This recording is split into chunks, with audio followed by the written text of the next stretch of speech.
In today's video, I'm going to teach you how to change to a white background in the Falstad circuit simulator. This is a quick but valuable adjustment that makes your circuits easier to read, improves visibility for screenshots and presentations, and can be more comfortable for your eyes, especially in bright environments. I'll walk you through the exact menu path and share a few helpful notes so you know what to expect. First, open the Falstad circuit simulation in your web browser. The simulator runs directly in the browser, so there's nothing to install. Any modern browser works well. When the simulator loads, you'll see the main canvas where the circuit is displayed, along with a toolbar across the top. If the default background is dark and you prefer a white canvas for printing, sharing, or just personal preference, this setting is easy to change. Next, look toward the top toolbar and find the Options menu. It's part of the standard controls that appear above the circuit area.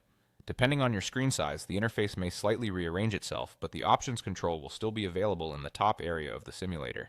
Clicking it opens a drop-down with several visual and preference settings. We're only going to use one of them today.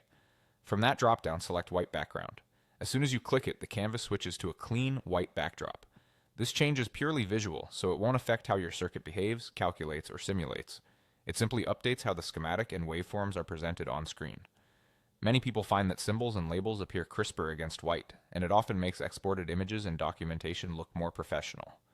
After the change, scan your circuit quickly to make sure everything is legible. On a white background, colors like yellow and light gray can appear different than they do on a dark theme. That's normal, and the simulator is designed so component outlines, labels, and traces remain readable. If you're sharing screenshots, the white background typically works better with text annotations and printed pages, and it blends more naturally when pasted into documents and slides. That's all there is to it. You've opened the Falstad simulator, accessed the Options menu at the top, and chosen white background.